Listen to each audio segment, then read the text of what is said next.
किसी ने बहुत सुंदर बात कही है, कभी किसी चीज के अधूरे होने से उसे बेकार मत समझो, क्योंकि अधूरी चीजों में ही पूरी कहानी छिपी होती है। नमस्ते, आप सुन रहे हैं किस्सा कयल। कहानी है एक छोटे से गांव की। गांव के बीचों बीच एक बहुत पुराना पेड़ था। लोग कहते थे वो पेड़ अधूरा है क्योंकि उसका आधा हिस्सा किसी बिजली या आंधी की मार से सूख चुका था। उसकी एक बड़ी डाल जड़ से टूटकर लटक गई थी और उस हिस्से के पत्ते बिल्कुल बेजान हो चुके थे। गांव के बाकी पेड़ घने और हरे भरे थे, अपनी छाती ताने खड़े थे। यह पेड़ उनके सामने एक बूढ़े फकीर जैसा लगता था, जिसने जिंदगी का एक बुरा दौर देखा हो। हर दिन बच्चे वहां खेलते, पर उस पेड़ के पास कोई नहीं जाता। सब कहते, इसका क्या काम, न ठीक से छाया देता है, न इस पर फल लगते हैं। वह पेड़ अपनी तन्हाई में खामोश खड़ा रहता, लेकिन उसी पेड़ के नीचे हर दोपहर एक बुजुर्ग किसान बैठा करता था। उसका नाम था रघु काका। धूप में थका हुआ, पसीने से लथपथ, वो वहीं आकर सुकून से बैठता। वह अपनी आंखें बंद करता और पेड़ की सूखी छाल पर हाथ फेरता रहता।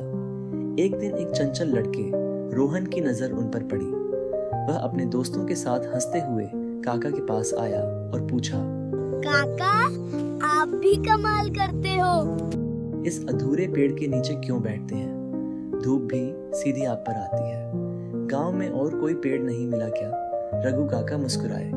उन्होंने रोहन को पास बिठाया और कहा, बेटा, जब मैं तुम्हारी उम्र का था तब मैंने इसे अपने हाथों से लगाया था। यह मेरा साथी है। कई साल पहले एक भयानक आंधी आई थी, ऐसी कि मानो सब उजाड़ गया। मेरा छोटा सा घर टूट गया, खेत बिखर गया और यह पेड़, ये भी बीच से टूट गया। काका ने एक लंबी सांस ली। अगली सुबह सबने कहा, रघु, इसे काट दो, यह मर गया है। पर मैंने इसे कटने नहीं दिया। मैंने इसकी टूटी डाल पर मिट्टी और कपड़े का मरहम लगाया, इसे पानी देता रहा। मुझे यकीन था कि इसमें जान बाकी है। और महीनों बाद, देखो, काका ने ऊपर इशारा किया, जहां ये टूटा था वहीं से ये नई कोमल टहनियां निकल आईं। इसने मुझे उस तबाही के बाद फिर से खड़ा होना सिखाया। यही तो जिंदगी है, टूटकर भी उगना। रोहन चुप हो गया। उसने पहली बार उस पेड़ को सच में आज देखा। हाँ, आधा हिस्सा सूखा था, कांटों सा खुरदरा, मौत की निशानी जैसा। लेकिन दूसरी तरफ उसी टूटे हुए हिस्से से हरी भरी टहनियां हवा में झूम रही थी, जिंदगी का जश्न मना रही थी। उसे एहसास हुआ कि यह पेड़ अधूरा नहीं, बल्कि दो हिस्सों वाला था। एक जिसने हार मान ली और दूसरा जिसने जिंदगी को चुना। अगली दोपहर जब रघु काका खेत से लौटे तो उन्होंने देखा रोहन उस पेड़ के नीचे अकेला बैठा था और उसकी टूटी हुई डाल पर उगी नई पत्तियों को गिन रहा था।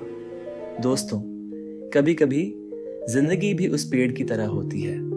हम टूट जाते हैं, थक जाते हैं, हमें लगता है सब खत्म हो गया। लेकिन अगर थोड़ा भी हौसला बचा है तो वहीं से नई शुरुआत होती है, क्योंकि जो अधूरा दिखता है वही अक्सर पूरा बनने की ताकत रखता है। मिलते हैं अगली कहानी में। तब तक याद रखिए, टूटे हुए पेड़ के सूखे हिस्से की तरह मत रहिए, उसकी जड़ों की तरह रहिए, जो हर हाल में जिंदा रहती है। आप सुन रहे थे किस्सा कयल। अगर कहानी दिल को छू गई हो तो लाइक करें और अपनी किस्सा कयल फैमिली से जुड़ने के लिए चैनल सब्सक्राइब करें।